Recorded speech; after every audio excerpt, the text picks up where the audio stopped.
There is a fifth dimension. About the unknown. Beyond that which is known to man. The Garden of Thought. The Babylon Project was our last best hope for peace. Unexplained. Mythologies. This is the dimension of imagination. It is an area which we call... The Garden of Thought with Jeff Lippman. Eventually, our sun will grow cold and go out. Whether a thought is spoken or not, it is a real thing, and it has power. It won't just take us. It'll take Marilyn Monroe, and Lao Tzu, and Einstein, and Morobuto, and... The mystery of life isn't a problem to solve, but a reality to experience. All of this was for nothing. Unless we go to the stars. Let's make sure that history never forgets the name. The Garden of Thought.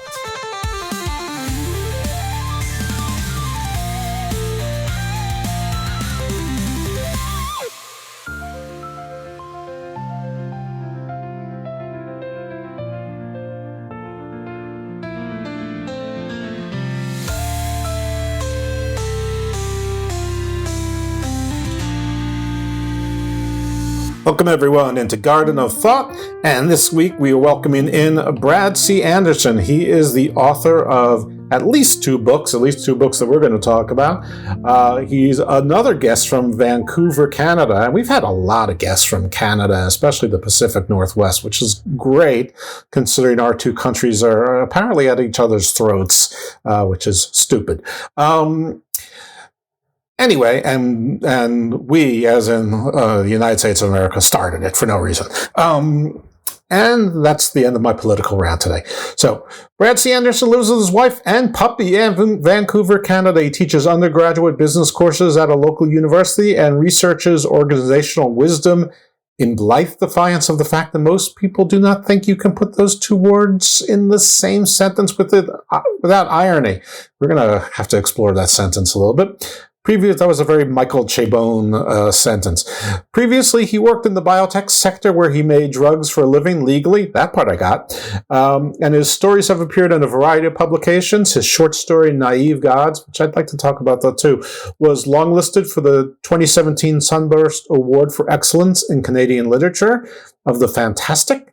It was published in the anthology Lazarus Risen, which is cool. That's a cool name in and of itself. And it's a cool anthology, which was itself nominated for an Aurora Award, which is very prestigious, as we know. And it's published by Shadow Paw Press, which is in Regina, Saskatchewan. And I love just the word Saskatchewan because, well, it doesn't require any further distinction than that. I mean, everyone knows why Saskatchewan is a fantastic word. Brad, thanks for coming into the garden. How are you today? I'm doing great. Thanks for having me. I always feel like you can't be a Canadian citizen until you learn how to spell Saskatchewan. That's like a major requirement. That's fair. Did you come from someplace else to become a Canadian citizen? No. I was born here. I was born here, but it still took me about 2 decades to figure out the spelling of that. Yeah, that's understandable. There are, we're on the same continent, and a lot of the names come from the First Nations and Native American tribes. So and they were not English languages, of course, not even into that exactly. Yeah. So there we go. We all learned what Milwaukee means in Wayne's World. I think when they from Alex Cooper of all places. So you have two novels, at least. They are both science fiction. They both seem to be cyberpunk-infused. And I think I know what cyberpunk is. But I'm a 56-year-old man, and this sort of came after me. So before we go any further, let's just confirm, what does cyberpunk refer to? What is cyberpunk? I know, I was like, oh boy, you're going to ask me the definition. I get to talk about cyberpunk a little bit. Okay. So, cyberpunk is, so it's a set. It's a setting, and there's certain elements, there's certain common elements of the setting of cyberpunk novels. They tend to be sort of dystopian. They kind of take place in a future where large corporations and large, powerful organizations dominate society. You'll often see there's a very big focus on like hacking and technology and computers and artificial intelligence. Sounds like now so far. Yeah, I know, right? And main characters tend to live a little bit on the edge of criminality. The society, there's elements of corruption in society, and so they live these sort of criminal lives, but oftentimes they're hired by people in power to do things. And examples would be like Blade Runner. There's books like Neuromancer. It's kind of one of the first books that got that genre going. Ghost in the Shell, if you're into anime, would sort of be examples of cyberpunk style. Arcane, I know that's an anime series that's sort of cyberpunky. Yeah, it's got elements of it. It might almost be steampunky. And so we get fun. There's like steampunk as well.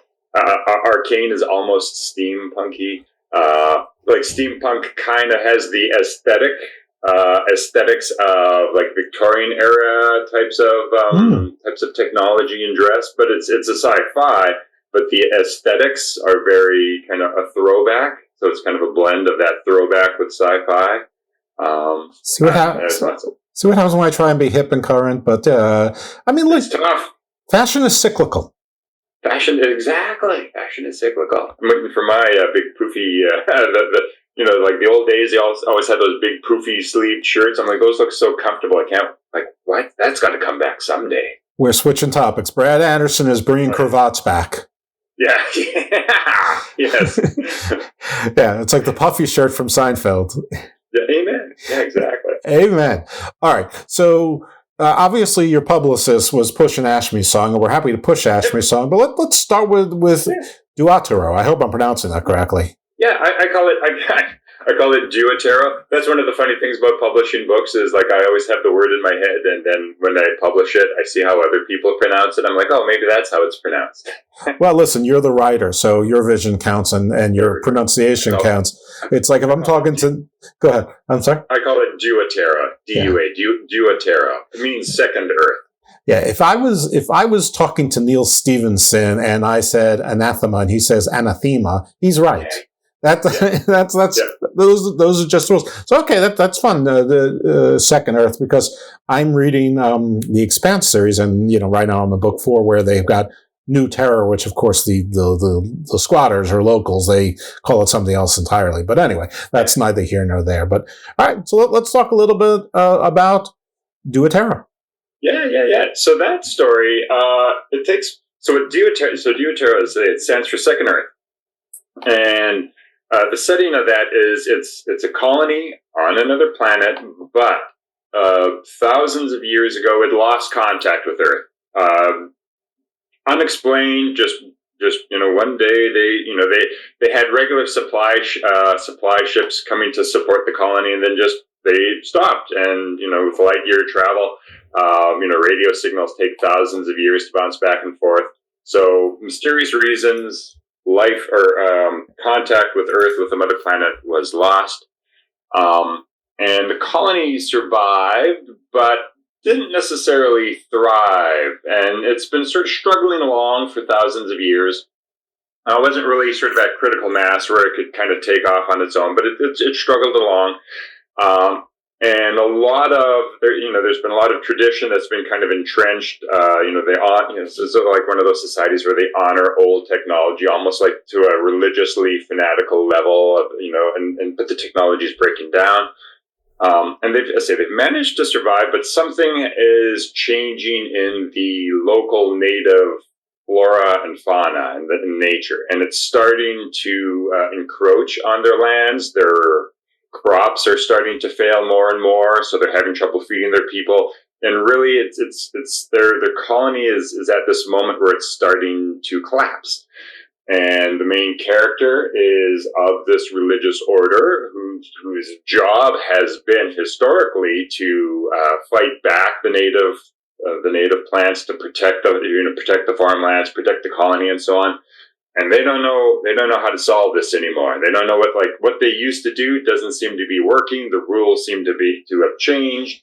And it's sort of it explores how do societies deal with existential challenges where they don't really understand what's going on, right? Whatever's happening is beyond people's ability to understand, and how do societies wrestle with that, and kind of explores it through this main character as he's wrestling. Like, it's his job. He's supposed to be the one. He's supposed to be the hero that saves the colony, but he has no idea how. What he's done in the past doesn't work anymore. And yeah, just how do you deal with that kind of a panic? How do you deal with that kind of a situation? I love a warrior botanist. So never thought of it that way. That's a new tagline. Or a paladin horticulturist, if you prefer that one. So, yeah, well, I imagine this is an adapt or die kind of thing, because you lose your lifeline right as the planet seems to be fighting back. And, not to spoil anything, I haven't read it, but my guess is at some point they try to figure out how to make the local flora and fauna survivable. Otherwise, well, then you die. Then it's the end of I don't know. There was some book I can't even remember. This is going to be a great segment because I can't remember the author's name and I can't remember the book. It was The Passage. It was a vampire book, but one of those vampirism is plague, and I could just tell it's one of those books that it did like much better than the publishers thought, because they made him do sequels. Because the ending was perfect. Because in the ending, it's like, they finally made their way to a military base, like one of the fast ones. And at the end, like the vampires got in and like, then there's radio silence. So it's like, Tony Soprano at the end of Sopranos. He's dead. They're dead. They died. They failed. Humanity is over. But it must have done really well. And so all of a sudden you come into book 2 and like, people are alive. What? Stop. So yeah, I hate when that happens. Me too. Just let something. It was like a perfect ending. So in that book, I mean, these are similar themes with Ashme's. I mean, they're both sort of steampunk. Well, not steampunk. Yeah, steampunk. No, cyberpunk. Sorry. I just learned the difference. Cyberpunk, they're both sort of in crisis and civil war. They're both sort of dystopian. But this one seems to, Ashme's, by the way, Duatero. Right. Yeah. Ashme's song seems to take it from a point a little bit where maybe you're taking a little bit more into the family situation where she's got certain. So is it an advancement of the same story? Is it sort of like, or is it different? Totally different. Okay, good. That's what I was hoping. Totally different. Because I've been burned with you, like the story, the example that you were just giving of The Passage. I've been burned where it's like, okay, you have a sequel, and it was never meant to be a sequel. They're just trying to, drag money out of it, and you're like, oh, this is really disappointing. So I try to avoid series, and so I like standalone books, and they almost don't exist anymore. So I tend to write standalone books. So yeah, Ashme Song, totally different world, totally different characters, totally different everything. And with Ashme Song, yeah, you're right. It does focus on this world in Civil War, and it does focus a lot more on family, right? The idea for Ashme Song kind of came back, this was way back in 2016, right? 2016, 2015, with the Syrian refugee crisis. Mm-hmm. So all these refugees are spilling over the borders. And I remember there are certain news outlets of certain political persuasions. They're looking at these chain of refugees coming in, and they see all these young men, and they're like, what are all these young men doing leaving their country? They should be back in their country. They shouldn't be coming here. They should be back in their country fighting for their country, right? Right. And I remember thinking at the time, like, maybe the problem in Syria is that there's a few too many people who are willing to fight for their country. That's kind of causing the problem, right? And also kind of got me thinking about, like, what is heroism, right? Is a hero somebody who stays and fights for the country, or is a hero somebody who grabs their family and gets the hell out of Dodge and gets their family to safety, right? Like, what is actually a heroic act? And so I wanted to explore that in Ashme Song. That's really the theme. That's the tension that the main character Ashme faces. Her society is crumbling down in a civil war, and she's young. She wants to be a part of this. She has some unique science fiction-y skills that allows her to maybe actually be a meaningful contributor to the Civil War to support her people. But she has a special needs brother, and she's really the only person capable of looking after him. And that tension is there. Like, she wants to fight. She wants to have this life of her own. But what about her brother? Should she be getting her family out of the country? And yeah, that's the novel really explores that. Not just brother, twin brother. What's that? Not just brother, twin brother. Yeah.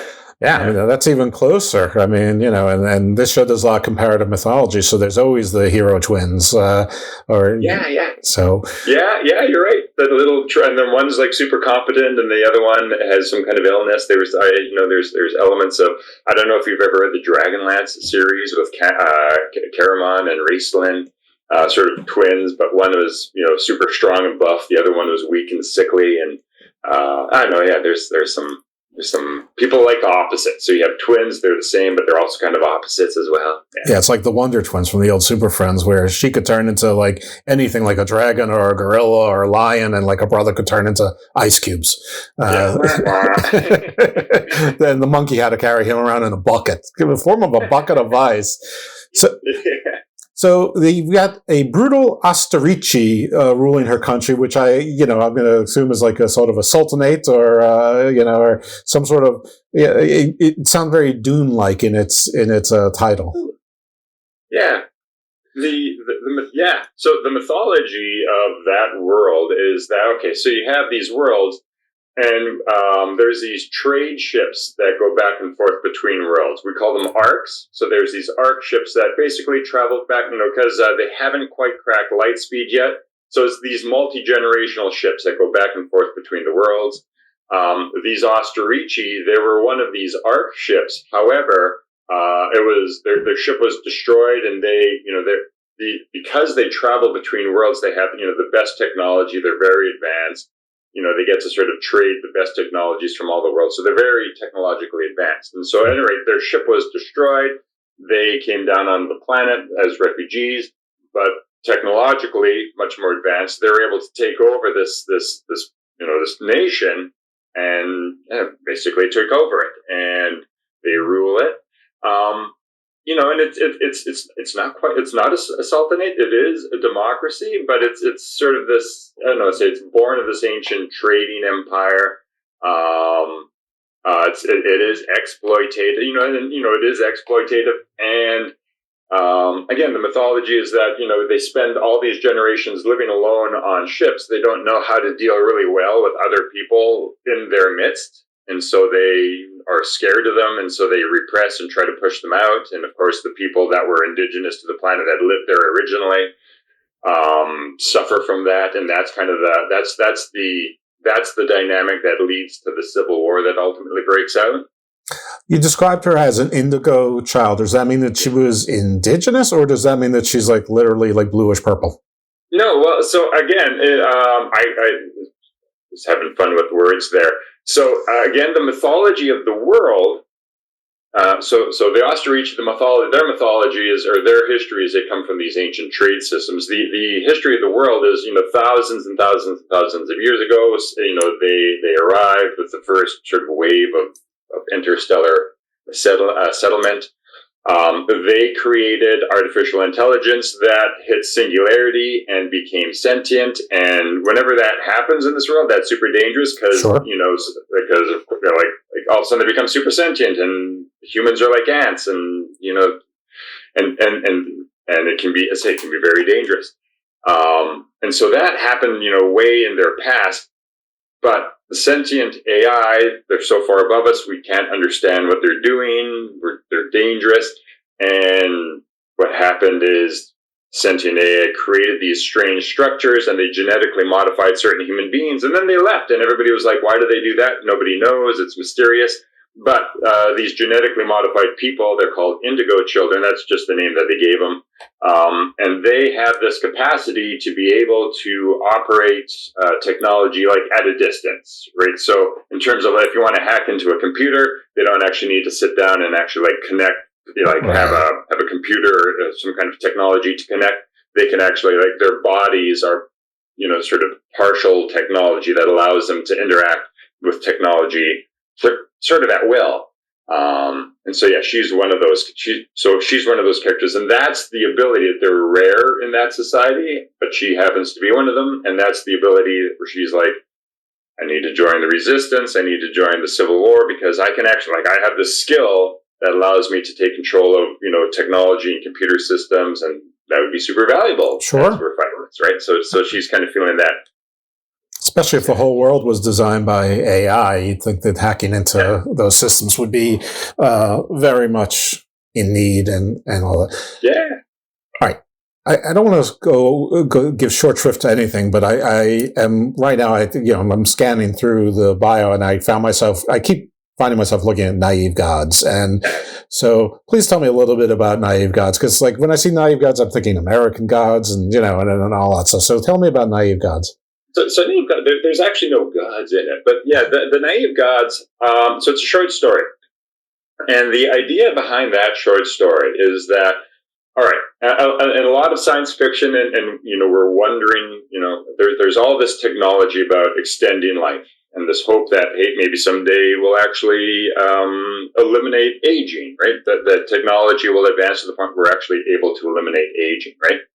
So my idea behind that story is like, if we actually get to that stage where we eliminate aging and we can eliminate death, there's going to be a generation that grew up with people dying, and then they got this technology, and then all of a sudden nobody dies. Right. And then everybody that comes after them will have never known death, and there'll be the sort of, but there'll be this, like, the leading edge of this will be this leading edge of people that have lost people, like they've lost their wives, they've lost, maybe their children or their parents, and they have that loss with them.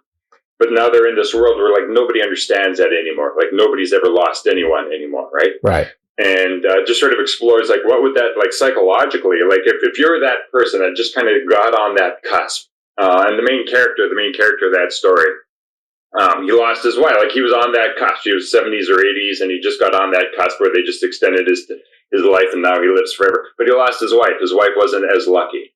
And he kind of carries that hurt with him, and it's starting to bubble up more, and like he can't talk about it, he can't relate to anybody about it, he can't sort of share this, and the society, all his friends don't get it, they don't understand, they don't like talking about death, it's weird, like that's kind of weird. And it's just sort of this emotional thing that he's going through. Like, how do you come to terms? Like, yeah, how do you fit in? How do you come to terms? You can't talk about those types of feelings with anyone. And so that's kind of like Naïve Gods. These people can live forever. Like, they don't understand what loss means. They don't understand that pain, that hurt, that psychology, the grief. They don't get it, right? Yeah. And that first generation of people that hit that are going to have that grief, but they're going to be surrounded by people who don't understand and don't get it. Right. They're going to take it for granted at some point. Yeah. Maybe immediately, maybe first generation. All right, I'm looking at that sentence you wrote, and I'm sort of understanding it somewhat in that it in the context of Ashme's song, because it sounds like we've got an organizational wisdom, and there's some blithe defiance, so maybe it's not blithe. But is that self-description sentence anything to do with Ashme's song, or did that sentence come first? So my work, so the work in that field is, it's organizational wisdom, organizational and managerial wisdom, right? And so I did my PhD exploring that, and it kind of raises, like I say, a lot of people don't think organizations and wisdom or managers and wisdom belong in the same sentence. Like, just, we're kind of cynical. It seems like an oxymoron. What I've learned in that research feeds into pretty much all my writing, right? A lot of that research, when you look at, like, what is wisdom, you need wisdom in really complex situations where you have no idea what the right answer is. If you know what the right answer is, you don't need wisdom. You just do the thing, right? You need wisdom where you're in sort of beyond what you know, right? Beyond what we know, beyond what we can solve. And so I find those themes really interesting, and they do feed their way into all the stories. Like that first book we talked about, Duatero. We have this big existential threat. We don't understand it. We don't know how to fix it. We don't know how to save ourselves. How do we wrestle with that, right? Right. The same thing with Ashme's song, right?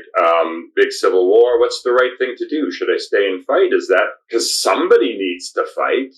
Should it be me, or should I take my family and get out of here? How do you make that decision? So I love stories and situations where the people are just people. They're just people. They're not like superheroes. They're just people, and they're faced with these big, complicated situations.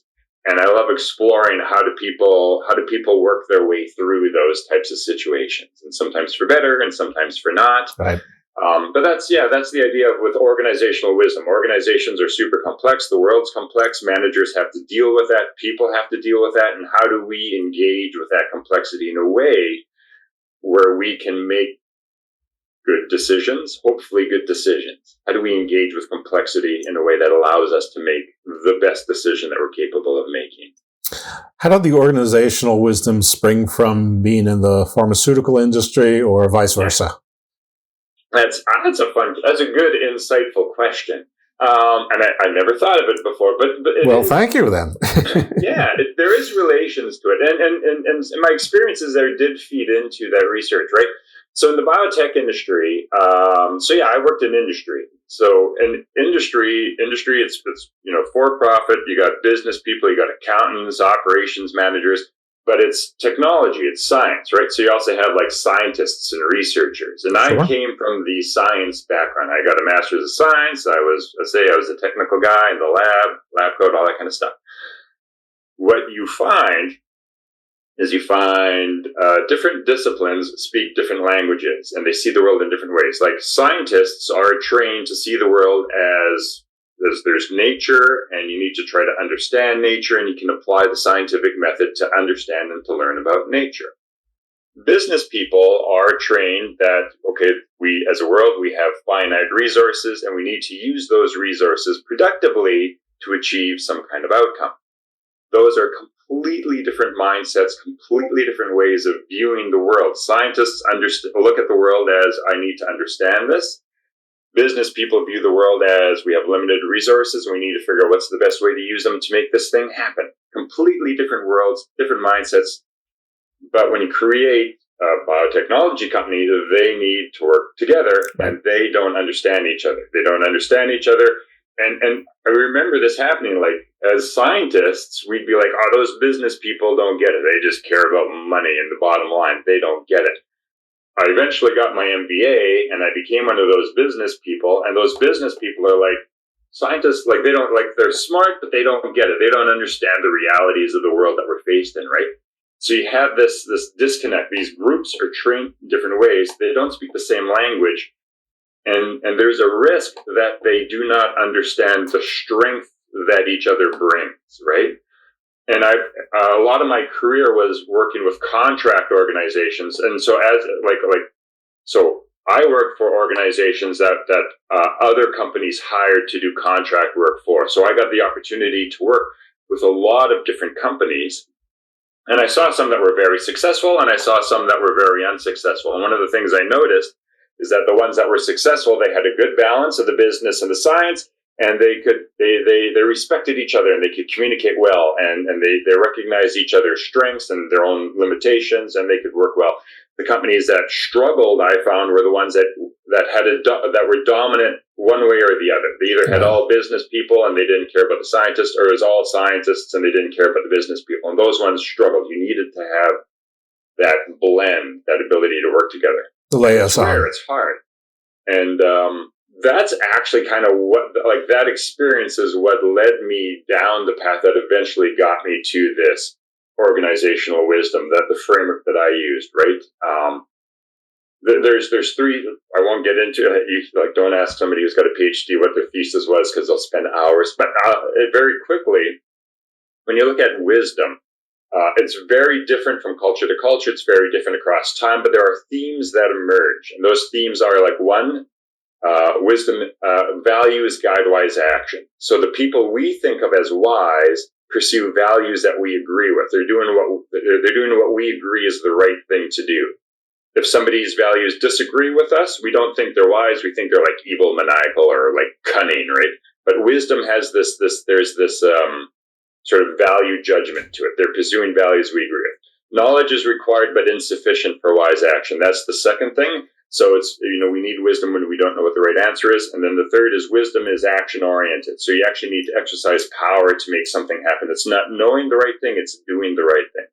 So that middle element, knowledge is required but insufficient. one of the things that I found really interesting as I was doing that research is that basically what I just said, like different disciplines are taught to think different ways. They see different problems. And as a society, we need all of that to solve all of the problems we face. But when we face complex problems, we don't necessarily know which tool do we need at which time. Right. And there's this tension that happens as different groups sort of struggle for control and like, oh, I think we should do this. I think we should do that. Like, and I say that those societies, those organizations that thrive are able to bring these different, ways of viewing the world together in a way that's productive, in a way that's respectful. What you see covers a blind spot I have. What I know is a certain tool in the right situation, and they're able to kind of navigate that and use the right knowledge, use the right training, use the right knowledge, use the right tool in a productive way to kind of muddle your way through these complex situations. No, I mean, if you look at Game of Thrones or Succession or The Sopranos, or Yellowstone, they in essence, it's the same theme. It's like balancing, power or and sometimes you have to just sustain your position, and then sometimes that shifts depending on the circumstances. So you named a few books, and so obviously a couple of your influences would be Philip K. Dick and William Gibson. I've also read an Anathema, or however you pronounce it, Neil Stephenson. Right. And I was, when you said that, like, you're probably the only other human being I've actually met in real life who's read it. Well, we're not in real life. This is cyber. So cyber life. For all we know, this is I'm an indigo, a creature of the indigo world. But I really enjoy Neil Stevens. I liked Anathema, however he says it. I appreciated it, but it's by far from my favorite of his works. You got to commit to that book. That's you got to commit to that. I committed to the book. I did commit to the book, and for anyone who hasn't read it, and that's probably 98% of the people who are listening, if not more. Basically, math is the religion and science is the cult, and it just switches that. So you've got your monks and whatnot are mathematicians, and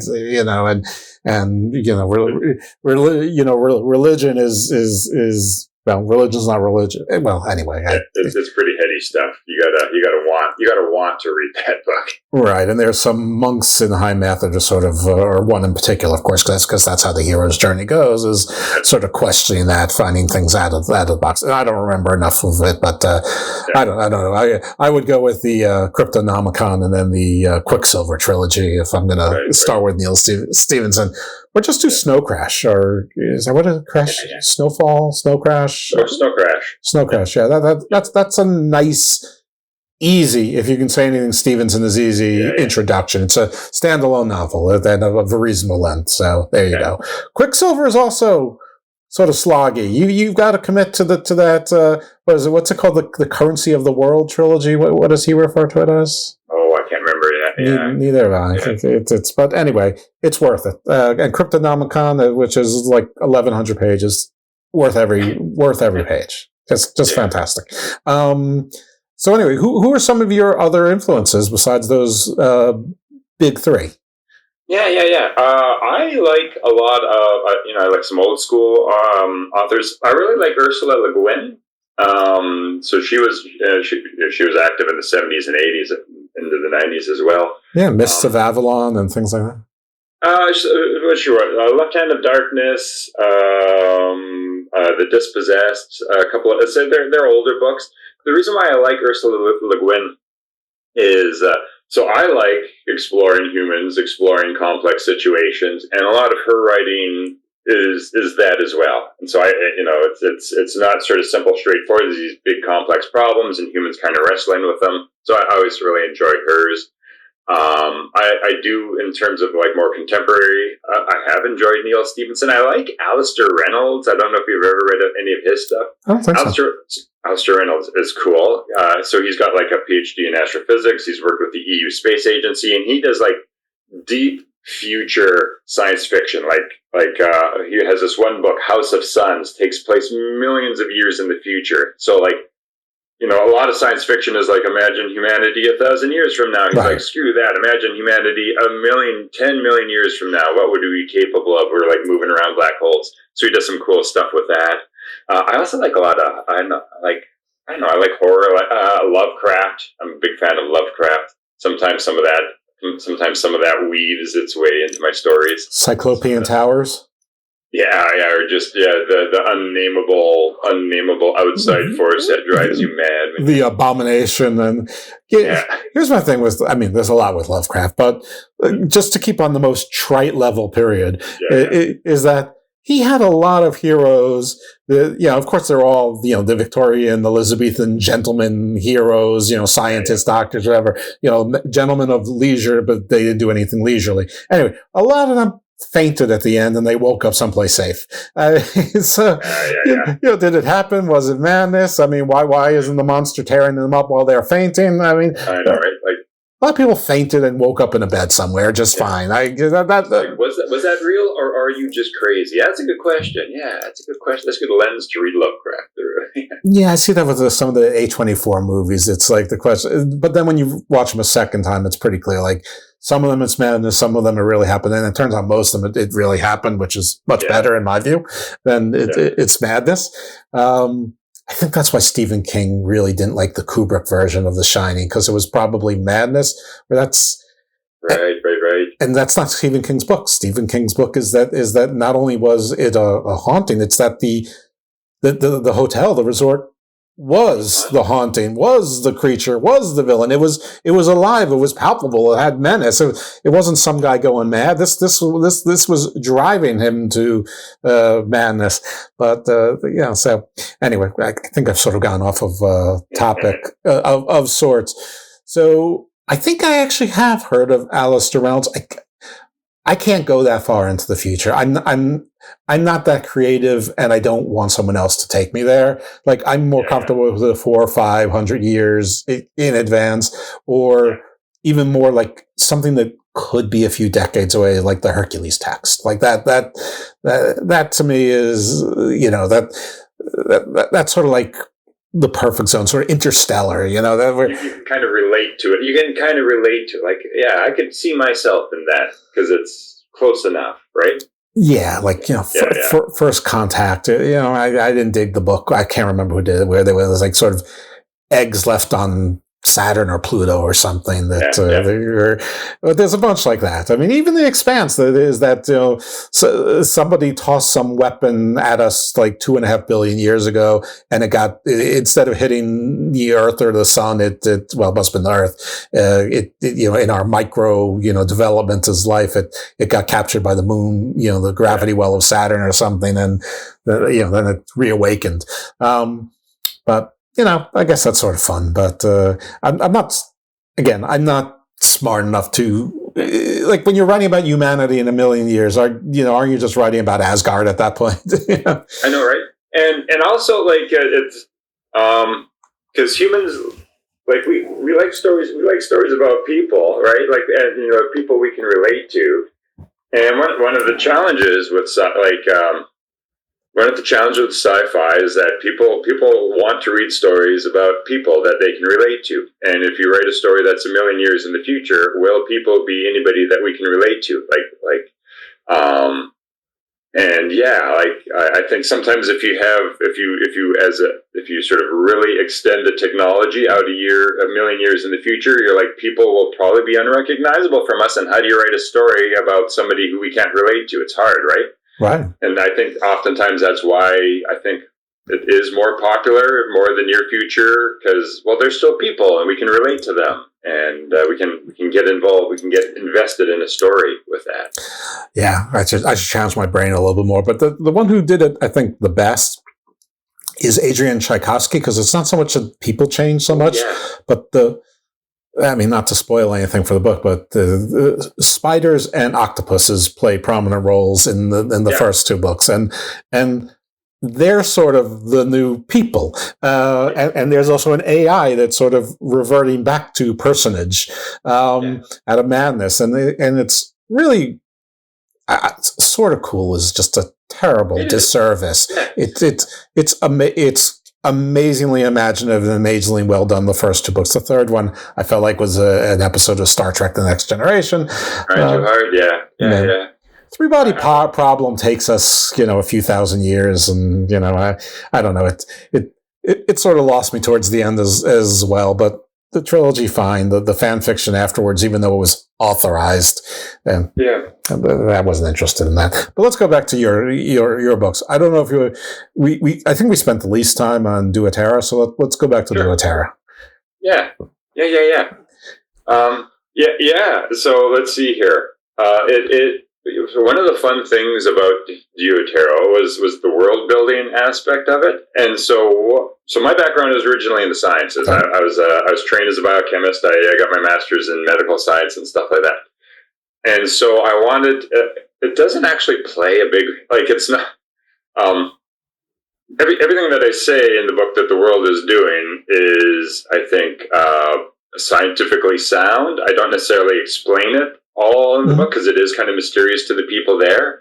But it's why are the crops failing? Why can't we just harvest the crops, that grow indigenously to the planet, stuff like that? And there's biochemical reasons. They use a slightly different biochemical amino acid that we can't digest, and that's all grounded in science. And some of the ways that people there's this illness that people can get from the indigenous plant life, right?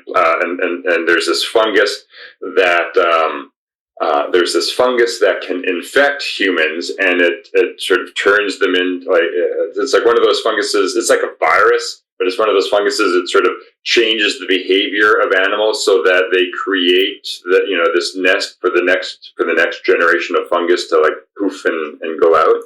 So it's like The Last of Us.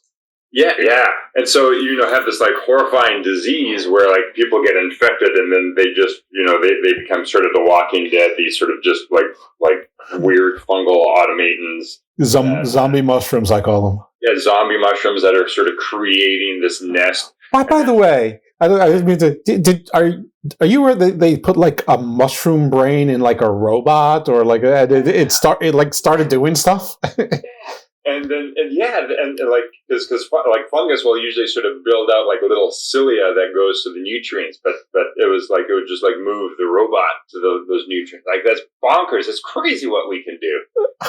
It's crazy what the mushroom could do. I guess you're right. I'm looking at it from the naturalist, and you're looking at it from the scientist.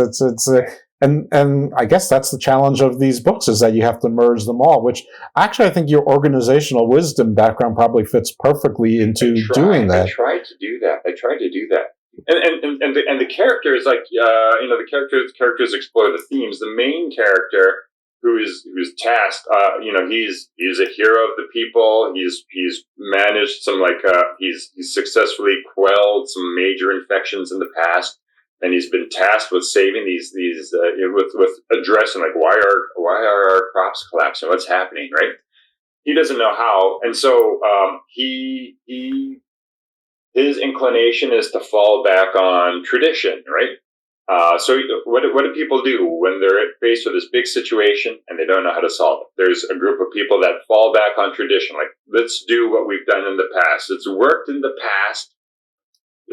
We do it for a reason. Let's do it. Let's work. Let's make Duatero great again. Yeah.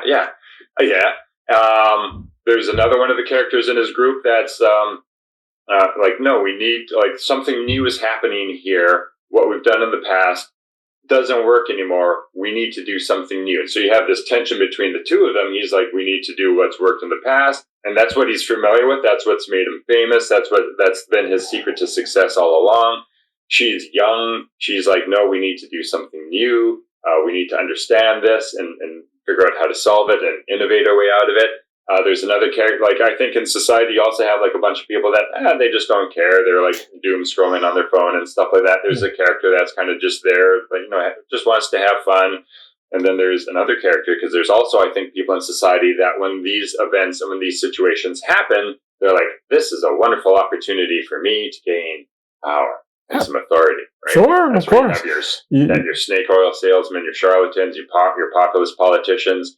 So you have this so all of that's represented in this group, right? He's the leader. He wants to kind of fall back on tradition, but you have this tension within the group. There's one person's like, no, we need to do something different. Other guys like, hey, this is a great opportunity for me to, climb the ranks. And this other one is just, kind of just along for the ride. But like she pays this cost. She's just along for the ride, trying to have fun, but she pays this cost, because the world is falling apart. And people are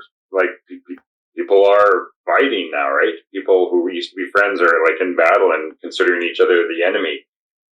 She kind of gets torn apart by that. So, just sort of exploring those dynamics as people people start to panic and wrestle their way through this as this panic take holds. Right, and keep some sort of normalcy. And, I imagine there's still some equivalent of paying the bills and, keeping people fed and whatever, and, taking your family or dating or whatever, your particular circumstances. I would be really wasting opportunity if I didn't have someone with a biomedical background here on a show that used to be called Garden of Doom and not ask you about a couple things happening in the real world that are very Garden of Doomy and medical biology sense. So, Colossus Biosciences wants to bring back woolly mammoths and other megafauna. Haven't they seen Jurassic Park or the Island of Dr. Moreau? I mean, okay, so make the argument. You're a complex guy, organizational wisdom and all that. So you can switch sophistry hats. What's the argument pro and what's the argument con? I mean the argument. So the argument pro. One is because we can do it. The other, very human. Yeah, very human thing to do. You can make arguments species that have gone, more recent species that have gone, species that we have driven to extinction. Mm-hmm. We could bring back, right? Like we're trying to save species from extinction, but we're not always successful. And it's great. Like if we drive a species to extinction, it would be great if there's like a backstop. We're like, okay, we weren't able to save them, but we can bring them back and try again, right? Like we fell with the rhinoceros, but we created woolly rhinoceros. Yeah, create a woolly. Yeah, exactly. Especially there are times where the species that we accidentally drive extinct were really, really important for an ecosystem that we're dependent on, right? Like right now, bees are struggling, and everybody's like, bees, who cares about bees? But I mean, without bees, we don't have agriculture. Without agriculture, we don't have a civilization, right? And so, if things happen where we drove bees extinct or they just became extinct, it would be great. Like, well, we can just we got a backstop. We can build them again, right? So those might be some arguments for. Also, just the understanding we would gain about how DNA works. Would probably have a tremendous benefit for science, for medical science, like treating all sorts of diseases. What about Mega the Palm, where or Mega Morton's of not Chicago but of Saskatchewan, where they're serving only woolly mammoth and mastodon and mega bison steaks. Yeah. Cool new business and culinary treats for sure. Yeah, there you go. When the 48-ounce fillet is the petite. Yeah. Our arguments against, especially if you go back far enough, they went extinct. They went extinct for a reason because they're not adapted. They're not the world changed and they're not adapted for that world. So if you bring them back now, they wouldn't be able to survive now. Bringing back woolly mammoths were adapted to survive in an ice age, and we're going into a heating cycle with climate change. So bringing back a woolly mammoth into a world that's warming. They're not adapted for it. And so it either requires this tremendous amount of effort to keep them alive just for the novelty of it, or why are you doing it? You're going to create it and they're going to go extinct again because they're not adapted for this climate, right? Can you make the opposite of a woolly mammoth, like one of those hairless cat mammoths? Hairless mammoth. An air-conditioned mammoth or something like that, yeah. Right. Yeah. I've heard other things as well, there's diseases and viruses that have been dormant for thousands of years. and we probably don't have any immunity to them because they've been, frozen in the tundra for the last 10,000 years. That's my next question. So we can combine the two questions, because that is, there are things that are thawing out in like permafrost, and well, it's not perma anymore. Tundra. It's like tens of thousands, maybe millions, and like some of them are like worms and stuff that are moving and reproducing. But but those microbes are things that, presumably anyway, that humans haven't been exposed to for 40,000 years, 2 million years, whatever, and that. I don't know if there's necessarily any DNA remembrance of immunity for that or not. Necessarily, that is a very valid concern, right? Like we don't have what we're thawing out. We don't have any immunity to, because we haven't been exposed to it for tens of thousands of years. Like what could happen? I know. So excited. There's a lot of apocalyptic sci-fi that explores that very question. Indeed, it does. I mean, it's weird. I spoke to somebody, and they said that the superpowers aren't the U.S. versus China or Russia or people versus sharks or whatever. It's humans versus bacteria. Oh lordy, and now introducing. I mean, I'm going to throw viruses, and even though I know viruses are different than bacteria, but I'm going to throw them in there as well.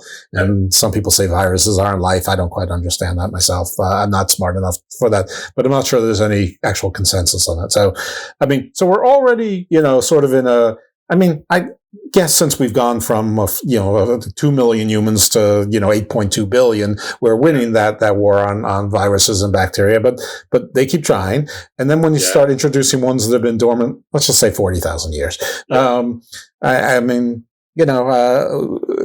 maybe we're not worrying about the water levels rising isn't the immediate problem. Maybe it's mega flus or something, or megapox. It's funny, totally. I know, I'm with you. So my master's of science was in immunology. So I'm absolutely. I know I'm very well versed in this superpower battle that humanity has fought with bacteria and viruses since the dawn of time. Who are you betting? So currently, it's like a virus will evolve and it'll infect us better, but then our immune systems will adapt. And so right now it's kind of like incremental evolution, right? Like one gets a little bit better, the other one gets a little bit better, and so on and so on. So let's say sort of incremental evolution, it seems. But then you think, okay, we thought this thing from 40,000 years ago. It's not like an incremental. It's not an incremental evolution. It's like this whole new thing. That I say, when the virus incrementally improves, there's probably a lot of immunity already. Like, even though it's new and it infects us better, there's probably a lot of immunity within the population because it just evolved from something that we'd already been very commonly exposed to. So there's probably immunity already within. Whereas if you have something that we have no immunity to, like just absolutely nothing. It would just go like wildfire, right? And like our immune systems would be helpless, right? I'm trying to think of and it would be like coming on, like you have your machine, you have your machine guns, and you're coming on to this like a Stone Age, they got their like little flints and stuff like that, right? Like, right. It's no capacity to even understand or to deal with it, right? It's like, right now we had our army, but all of a sudden overnight, all of a sudden there was the Tony Stark Ultron, Iron Guardians all around there, but they're not interested in us. They are controlled by Ultron, so it's like, you can silly bullets, bounce off. Yeah. I mean, it sounds like lots of fun, but it's actually like, I suppose it's actually possible. I mean, one might argue that it's probable. What do you think about that? Who's your money on? Do you think this is probable, or do you think this is just hyperbole? Well, all right. So I know. What is my money on? Honestly, I think I think the probability is low that doing this would like be an extinction event for us. I suspect. We do have an amazing immune system. It is very adaptable. I don't know, that's the thing. Like we've never really been, well, I was going to say we've never been in a situation where we've never been exposed to things, but we totally have. When Europeans first came to North America, wouldn't be an extinction. I don't think it would be an extinction level event, but it could be bad. It could be bad if it got out. You think when the Europeans came to North America, they wiped out like 90% of the indigenous, just through disease, right? Right. Because they didn't have that. And not just from the Europeans, also from their dogs and their horses and things like that had the diseases that, I don't want to get too much into COVID, but everyone's, it came from a bat. Well, yeah. I mean, what do you think chicken pox means? What do you think that swine flu is, avian flu, mad cow disease? I mean, most of these diseases came from animals and jumped to humans. So, and apparently they found a new coronavirus in Brazil that's related. It seems to be similar to the coronavirus from 5 years ago. And guess where they found it? A bat. So, I'm not saying that there wasn't a lab leak. I'm not saying there wasn't an accident at the lab. I'm not either way. I'm just saying that it came from a bat. How it got loose to humanity, the rest of you can argue. But, if it was coming from bats, probably any lab situation just accelerated the spreading. I mean, if we've learned one thing about bats is that they're going to create vampires at some point. I know. Yeah, it's only a matter of, do we know this? It's only a matter of time. They're probably already here among us. Yeah. You make me think, like, we often think through this, they're like an anthropocentric point of view where, like, oh, it's going to infect us or we're going to get sick. But sometimes I don't think we realize, like, imagine if there's a virus that infects like wheat and all of a sudden it wipes out our wheat, it doesn't have to infect us if it infects like our food crops. Well, like avian flu, but you're right. If the vegetation, you're right. I never thought of that. If you have a plague that infects, cereals and grains, I mean, that's we can live without chicken. That would be huge. Yeah. Yeah. Oh my goodness. I'm sorry. I didn't mean to give anybody else any more things to have nightmares about. But yeah. No, that's the purpose of the show. The purpose of the show is to keep people awake, and so they have to listen to more of the show. So you're doing great. Solutions next week. Oh, solutions next week. Sure. We got 6 days to come up with new problems. The solutions, we got to tease it. We got to stretch this into 6 seasons from 4. Right. I'm waiting for the Great Reset. If it doesn't happen, I'm folding up the show. If it does happen, I figure I'm dead. So either way, the show's folding up at that point. I'm not gonna do like Lost and try to extend it 2 seasons longer than it should have been. Than it has, yeah, exactly. Then it has to be. All right. I'm not gonna roll it back just yet. Okay. So with all the life that is going extinct, I'm also raising the possibility that the bacteria and the virus and the other microbiome type things that we're feeding on those species, they have less opportunity now. So they've got to adapt and find new food, and we might be that food, or we might be that food. Yeah, who knows, right? Yeah, I know, right? And the advantage that bacteria have over us is that they can have 1 million generations in a week, right? Whereas they can adapt way faster than we can. That's basically the take-home message. Like bacteria, viruses, they can adapt so much faster than we can, right? Like generations for us, multiple generations for us would be like 1,000 years. Multiple generations for them would be like 72 hours. That's right. So they can adapt, and that's that is their advantage. That is their advantage. Advantage, invisible bugs. All right, yeah, excellent. Invisible bugs. Yeah. Score 1 to invisible bugs, and let's say we often think of it from an anthropocentric point of view. We're like, oh, they're going to infect us. Like they don't have to infect us to rock our world. They can, all of our food crops. What if they decide to infest or infect fresh water? Yeah, or something like that. Yeah, totally. Yeah. Oh my God! I mean, luckily some of them are deciding to eat like plastics and microplastics, and that's pretty cool. Like, why can't you do something useful? Like, we got all this plastic. Why don't you evolve to eat that and turn it into whatever, penicillin or something? Come on. Like 25 years ago, I was reading a bunch of these sort of like techno thriller books, and they all had me believing that cyanobacteria was going to be the source of forever energy for the world. So I don't know. You know, now I've been working on it. Yeah, still working on it. Okay, well, good. Don't give up. Anything with phosphorescence seems worthwhile, but then you could wake up the fairy world. You know, this rebrand from Garden of Doom into Garden of Thought obviously was a few weeks premature. But well, no. So here's the thing. Like, the other reason why I don't think it would be, you know, if these new viruses and new things come up, I don't think it would be an extinction level event. Is like something like COVID blew my mind in that, like even 10 years ago, I don't think we would have been able to produce a vaccine as fast as we did.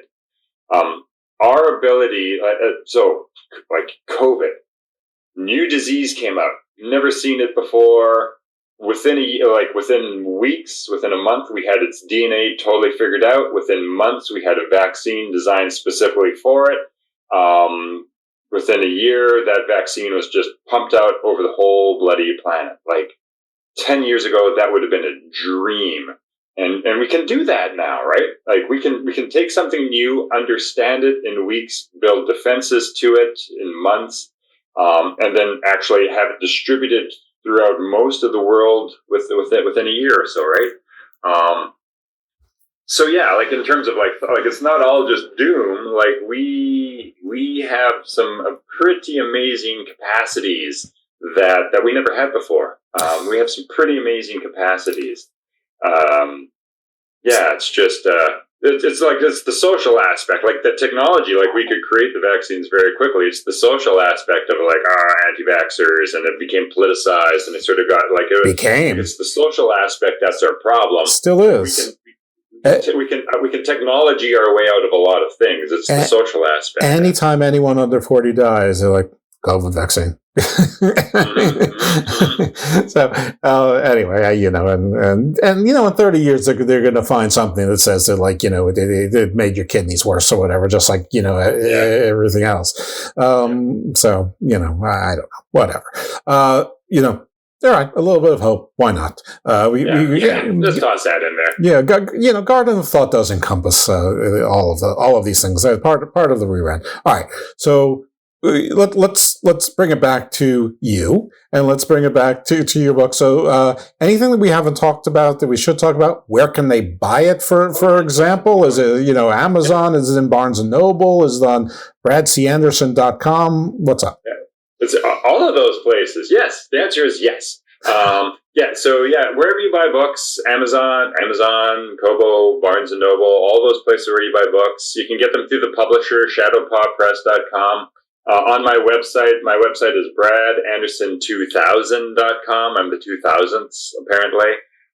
So bradanderson2000.com. There's a link to all buying options on my books there. So yeah, wherever you buy books, you should be able to pick these guys up. What's a shadow paw? That name can't be by accident. No, well, it's funny because that's actually named after the owner's cat. His cat, That's name is Shadowpaw, and that's the logo for the publisher is his cat. So he's a cat guy. Okay, so like a Shadowpaw is in like a local legend, like sort of like a catamount in Vermont is like, you know, supposed to be a mythical creature. Probably not, but we're going to go with that. So there's this ghost story in Saskatchewan about this haunted cat that like steals babies, and it's called Shadowpaw. Yeah, we're starting it here. They always steal babies. I know. Monsters love babies. Oh, yeah. They have very small appetites. So the monsters are big and scary, but they have very small appetites, and they don't want a lot of meat. So, yeah, okay, well, very good. I've noticed that throughout history is that the monsters really love to eat babies. They always go after the babies. Yeah. They always go after the babies. I mean, you know, they have these great powers, but, you know, they seem to be going after the low-hanging fruit of They never babies. go after the assholes. They never go after the jerks. It's always sweet little babies or little puppy dogs. Exactly right. All right. Well, I guess monsters do monster things, right? That's the thing. Yeah, it's in the job description. Right. Is there anything that, in all my meanderings and keeping you off topic, that you wanted to cover that we didn't get to cover? This has been great conversation. I think we covered a lot of things. Like, hey guys, if you're into sci-fi, if you like exploring the types of themes you talked about, if you're exploring heroism, civil war, Ashme song, if you're looking at sort of existential, environmental threats, look at Duatero. Those are the two things that got for you now.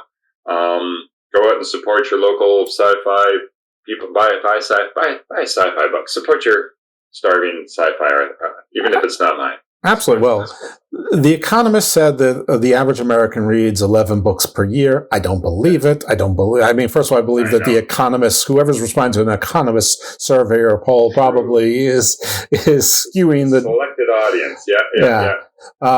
But prove me wrong, people. Buy these 2 books. So there you go. Get started. Then only 9 to go. I mean, you have to read them also, but but it's March already, people. We're like 3 or 4 months into the year already. That's right. You've shortened your months already. You've 12 months to read 11 books, and you've already blown three of those months. Get on it. There'll be a test at the end of the year. All right. My unintended gotcha question, which is always a gotcha question, and that is there a song that you associate with what we've talked about or your books that you would like to be the outro? All right, cool. It's not a song per se, but there's this band called Heilung, Heilung. All right, wait on a second for me. Actually, don't try. Heilung. What's that? I do this. I gotcha myself because I should be on YouTube looking up the band. I always assume someone's going to pick something that I know. And if you listen to them, Heilung, Heilung. It's like nothing you've ever heard before. What this band does is they look at sort of like Bronze Age kind of equipment and like Celtic, like it's all sort of like tribal, ancient music. They only used, like I say, instruments that were available, back in the Bronze Age, and so on. Okay. It's like nothing you've ever. It's unworldly. Their songs. It's an acquired taste. Well, I like it. It's like weird. It's like nothing you've ever heard before. So I often have that kind of playing on in the background when I'm writing. That's kind of vibe. When you listen to it, people, that's the kind of vibe I'm going for when I'm writing. All right, well, I found some, and I even found one that's 5 minutes. Now, nothing is shorter than 5 minutes, so we're going with Heilung, which is Heil the German way, and it's Anoana. Yeah, that's a nice one. Yeah. And it's 5 minutes, so hey, there we go. All right, folks, that's what you're going to hear next. So he's told you where to buy the books. If you are here by accident or you are a fan of Brad's and you're listening to the show for the first time, just subscribe to Garden of Thought. You can find it wherever your podcasts are found, or you can find it on the Wrestling Soup Network at WrestlingSoup.com. If you don't know, don't ask. Just do it. And you'll get 3 shows. Well, it's really 2 shows now. I merged Garden of Doom and Garden Views into Garden of Thought. But we have a weekend show that tends to be, just to be a little bit try to keep it short. If you turned on the History Channel at 7 p.m. and left it on until 3 a.m., sort of that kind of variety. The midweek show is more like a magazine show like 48 Hours used to be, or 2020 or Dateline. And then the other show is GOT Presents. These days, it's mostly the Gospel of Thomas, though it started with the Book of Black, and that depends on who my co-host is, either PJ Black or Mr. Thomas, who are both professional wrestlers, and we talk to people in wrestling about non-wrestling things. In fact, it's led to some other guests. So the most recent show that I published on Garden of Thought, obviously this show will come out some weeks later, was with my dear friend, the Reverend Dr. David Parry, who is not just a reverend and a doctor, but also a thespian, a poet, and a Shakespearean actor as well, but also Aaron Stevens, who, unfortunately did not win the NWA Heavyweight Championship last night in Dothan, Alabama, and some of you might know him from his WWE days as Damian Sandow. And then we talked about Shakespeare and the occult. So you're not going to get this kind of thing anywhere else, or, you might get these conversations other places, but I don't know. Brad, you haven't had this conversation anywhere else, have you? This was pretty groovy. And that sounds like a fantastic mix of topics. Like, I love it. You know what? I agree with you. Thank you so much. So everyone, check out Brad C. Anderson again. Buy his books. Report back to me. I'll report back to him. Thank you to our guests. Thanks to everyone. And you're going to hear some Cool Heilung next.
Like